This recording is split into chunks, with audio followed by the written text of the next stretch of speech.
Hey, welcome back to the Prison Guard series, a series of 6 or maybe 7 videos where I pull back the veil on what is typically considered and viewed as some personal flaws, failures, you getting in your own way, you holding yourself back, you doing something wrong that needs fixing, and instead uncovering the real deal, the real situation, what's happening in your nervous system, and how all these thoughts, behaviors, choices, experiences, and life circumstances that you've been trying so hard to fix in yourself as if they were your issue and your problem and your failing and your shortcoming have nothing to do with you.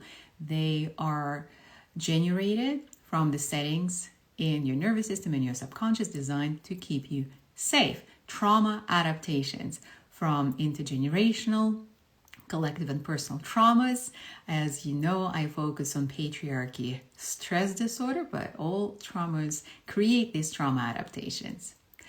And I have classified them into several categories. Actually, Jeffrey and I classified them together. And these categories range from the lowest to the highest nervous system state of overwhelm, right?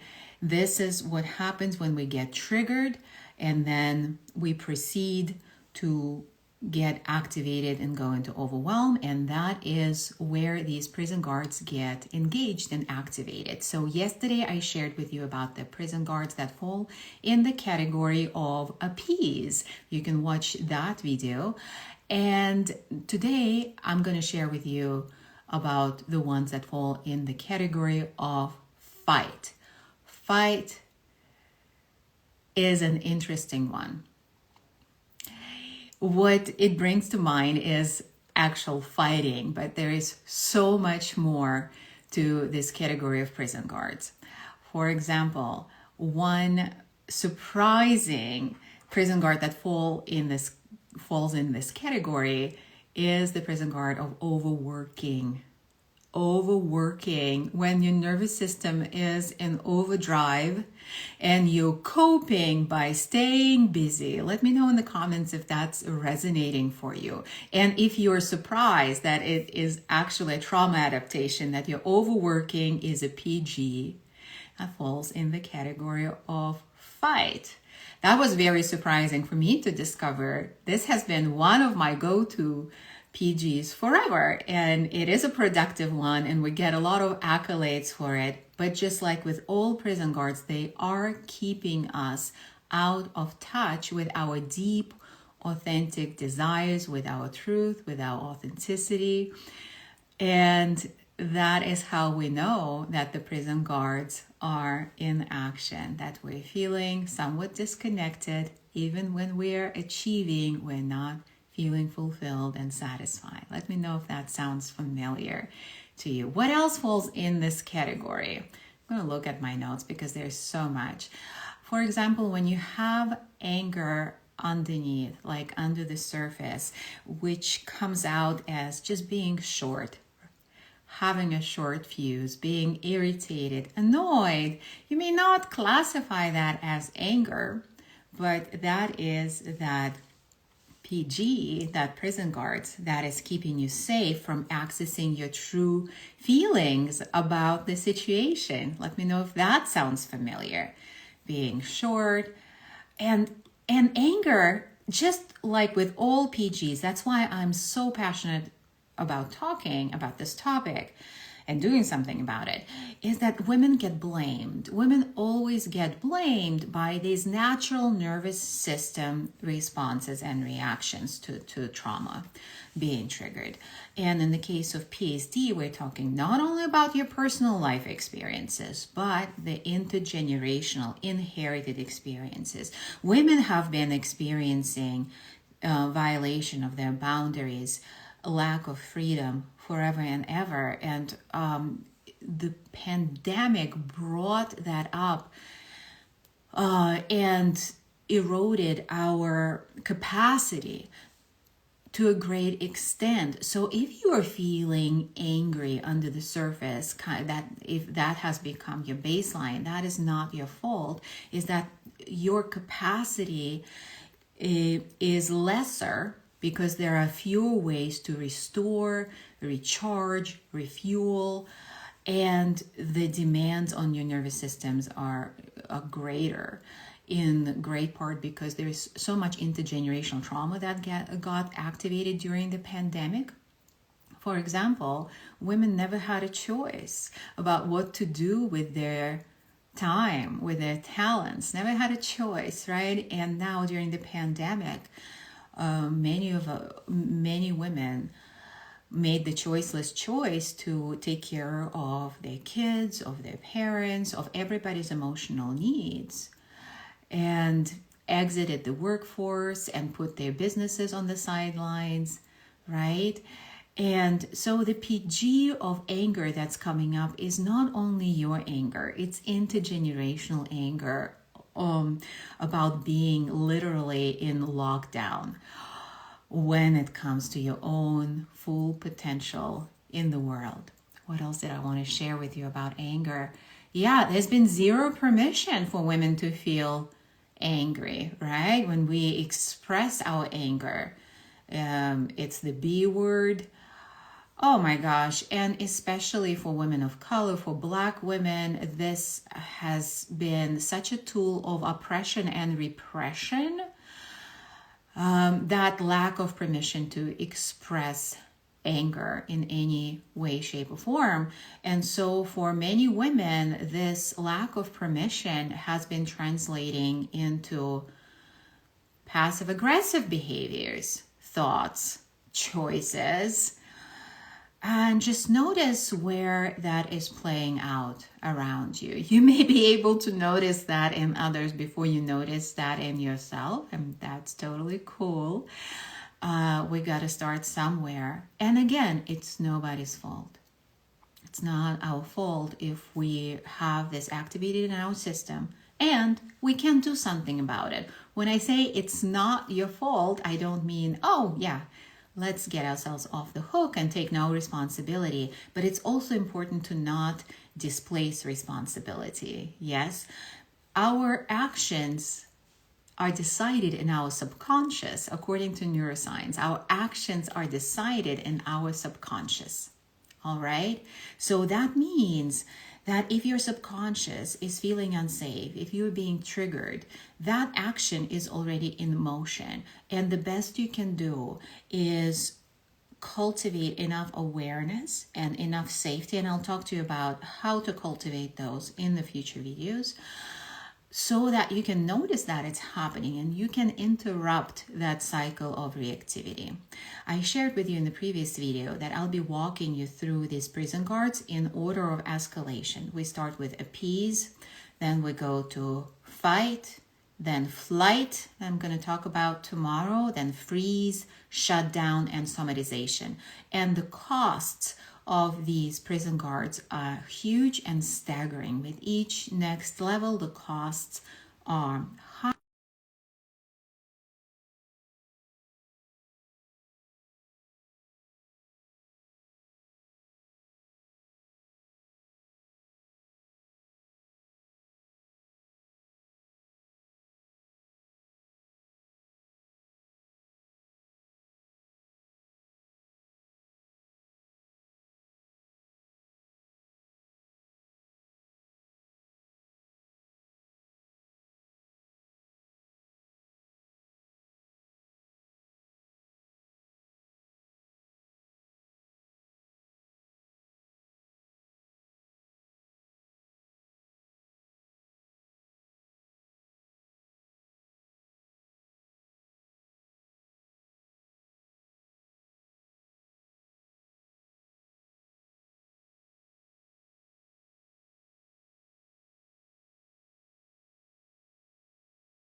We got to talk about how that shows up in relationships, right? When we get triggered and we get into arguments and we say things we never meant to say, we do things we never meant to do. We're not acting from our authentic self. We're acting from trauma adaptations. And I have this favorite metaphor that I use when I help people figure out what's going on in their relationships and how to take their relationship to the next level of how good can it get. I use this metaphor that has its roots in the story, a real story of discovering this statue of the Buddha. The statue of the Buddha was discovered. It was huge. It was made out of plaster. And when they were moving it, they accidentally dropped it and it developed cracks. And upon examining the cracks, they realized that something was shining underneath through the cracks. And they discovered that the statue was actually made out of solid gold. It's the biggest golden Buddha statue in the world. And this is the metaphor I use when I explain to people how trauma adaptations operate, and particularly in relationships. Our authentic selves are pure gold. However, over time and intergenerationally, these trauma adaptations covered the gold with plaster. And so we are relating plaster to plaster in relationships, not gold to gold as a result, because we get triggered all the time. Those micro triggers elicit defenses on the spectrum of fight. Is just one example, but then we'll go over future categories or more escalating categories in future videos. And I shared with you how they show up in the appease category in the video yesterday. So in doing this work, in healing PSD and other types of trauma, what it allows us to do is relate to each other and to ourselves gold to gold. And that is when there are no adaptations, there is no plaster in between. We can truly honor each other, and we can truly be in a relationship that reflects back our true unconditional worth and our wholeness. Part of the reason why, a huge part of the reason why so many of us struggle, so many women struggle, and people across the gender spectrum too, finding the one, finding the partner, or being happy and fulfilled in their relationship, taking their relationship to the next level, is that they're not in touch with their own gold. I talk about the core wound of PSD as being the wound of worthlessness that women have been traumatically taught over the course of thousands of years of patriarchy, that our bodies and minds and our lives are worth less than men's. And we don't realize how that subconscious programming is running our choices, is running our thoughts, is running our behaviors, and how that's playing out and becoming a self-fulfilling prophecy. So in healing PSD and other traumas, we are restoring that sense of unconditional worth.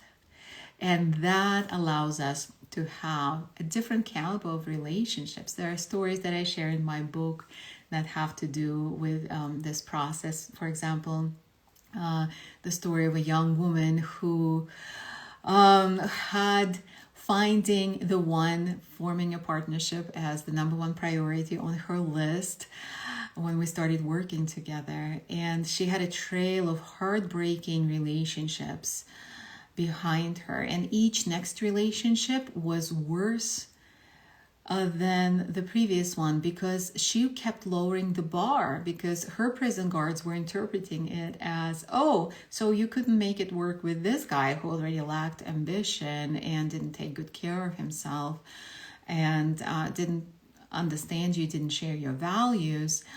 But so you need to lower your bar and maybe next time date somebody who lives with his parents. Not there's anything wrong in that, but in her case, those those relationships and those choices reflected a bigger picture of dysfunction and dating people who were not on her level. So once we realized that the problem was not that she was not good enough, or the problem was not in her thinking, because consciously she was very confident and she knew her worth consciously, but subconsciously that wound of worthlessness was operating and dictating the relationships she would find herself with. So once we got on this healing journey, we were able to uncover and heal that wound. She formed a very different relationship, and she actually with somebody who reflected her unconditional worth. And then what happened was her prison guards were kicking in at each new level of intimacy. Oh, I need to introduce him to my parents, but my family is crazy and he would run away and I should just break up with him now. Or he's asking me to move in together, but then he'll see all of me and he'll see that I'm not good enough and we'll break up, and we should just break up now and save each other the heartache. So at each point, more prison guards would kick in, and we would need to establish more safety and work through these layers of traumas to enable her to expand. Prison guards always come up when we're on the brink of the next expansion, when we reach for our desires, when we move toward them. And the more powerful a woman, the more powerfully her prison guards will push back. So just know that. And would love to hear in the comments if anything sounds familiar and recognizable to you. So with this young woman, so they lived their happily ever after. They ended up moving in together and deepening their relationship and getting married. And in her work, a similar trajectory happened because she was also undervalued, underappreciated, underpaid at work and overworked and all that. Same thing. Her wound of worthlessness was dictating those choices. And once we got to work with that, she was able to find a very different place of work, a very different situation in terms of how her worth is reflected in her paycheck, but also in the way that the team and the management values her, right? So it's not the mindset. She believed in herself. She knew her worth from the start. She's read her resume, as I'm sure you have, but it's the subconscious. And if our subconscious feels unsafe, it's going to get triggered. The prison guards are going to kick in. They're going to dictate our choices. And perhaps the most dangerous way in which these prison guards show up on every level, appease, fight that we're talking about today, flight that we'll talk about tomorrow, freeze, shutdown, and somatization.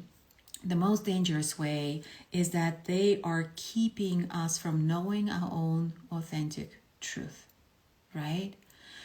Our own authentic truth.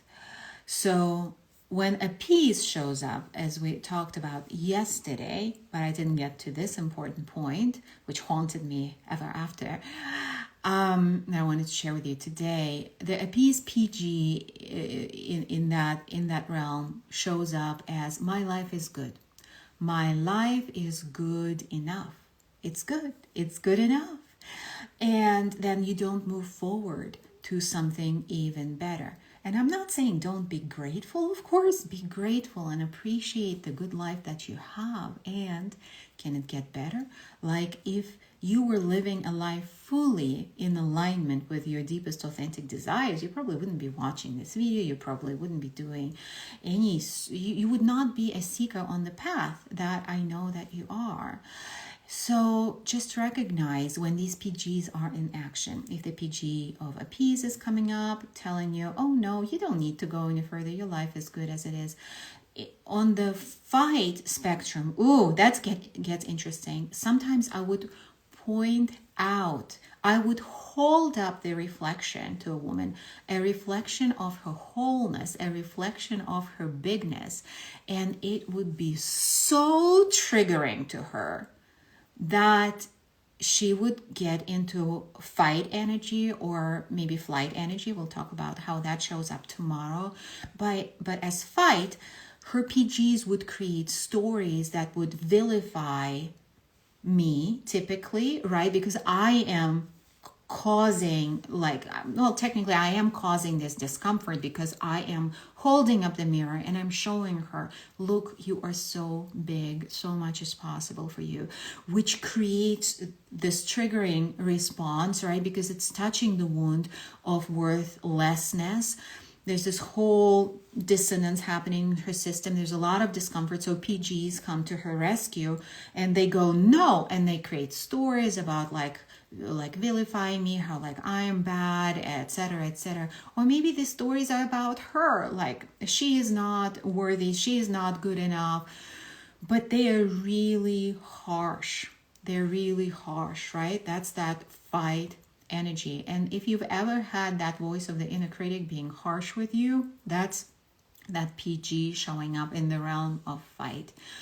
So I'm saying this with a lot of compassion. I'm saying this with a lot of love and a lot of possibility. What will be possible when we learn to see the invisible? We learn to understand that this is not your fault, that you are not holding yourself back. These are not your shortcomings. What will become possible when you step into a life aligned with your authentic desires? And I don't want it to just rest as a rhetorical question forever. We can actually find out and pull back the curtain and take a glimpse into these possibilities together. I have a unique opportunity for you.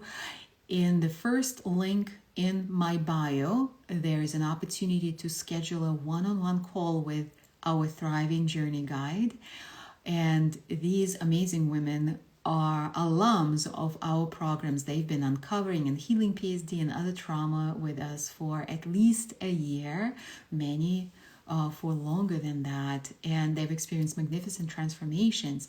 And on this call, you can take a personalized one-on-one look at how these PGs, these prison guards, are playing out in your life, how to work with them. They can show you some tools. They can personalize this for you, and you can explore your desires together. It really does take another field of that has capacity to hold the bigness of you, the bigness of your desires. And I know maybe for you it's so confronting right now that the prison guards are popping up and like, no, I don't want that. But the story is very different. Oh, I don't want to get on that call. Oh, I'm going to be sold something, or it's going to be some bullshit. Yeah, just recognize that it's happening and give space to that, and thank these prison guards for trying to keep you safe. And the truth of the matter is, how you know that it's a story of a prison guard versus a voice of your authentic self? Because the story of the prison guard will keep you exactly where you are. That's the purpose, right? Keeping the status quo, keeping you exactly where you are. Nothing will change if you listen to these stories. But if you suspend these stories and tell them, okay, thank you for looking out for me, but I'm going to explore that and see what there is there for me. Somebody who has capacity for my desires, somebody who can hold this space for me. What doors can we open up? What can get catalyzed? I'm going to stay in the curiosity and the unknown, and that's expansion, right? Expansion feels very uncomfortable to prison guards. They start going right away, and that's why I'm sharing this map in this series with you, so you can recognize them. And once you see the invisible, you can do the impossible. That is step into the expansion. And on this call with your Thriving Journey Guide, you also have an opportunity to feel into what doing this work with our support may look and feel like for you. And if it feels aligned, and only if it feels aligned, they will share with you the path forward, right? So this is a unique opportunity of taking the next step in making space for your desires and getting your X-ray vision, developing your X-ray vision when it comes to prison guards, which is a key to liberation. All right, so I've shared with you yesterday about the prison guards on the spectrum of appease. Today we talked about those on the spectrum of fight. If you missed the beginning of this video, hope you can go back and catch all the treasures that were shared, and add your own treasures in the comments. If you resonated, please share with others who may get value. And tomorrow I'll talk to you about the ones in the flight category, which will be surprising, just like today's were probably surprising for you too. So thank you so much for tuning in. Again, those links are in my bio, both to schedule your call with a Thriving Journey Guide, to get more inspiration. That would be the last link in the bio, to get more inspiration, hearing from our thrivers what has become possible for them, starting exactly where you are, learning about prison guards and the next steps that they took on this journey. I mentioned the audiobook is in there too, if you haven't discovered that yet. Thank you so much for tuning in. Thank you for sharing. Thank you for being a champion of PSD, awareness and healing. It's truly a pleasure changing the world with you, and I look forward to being with you tomorrow. In the meantime, I'll be checking for your comments and questions.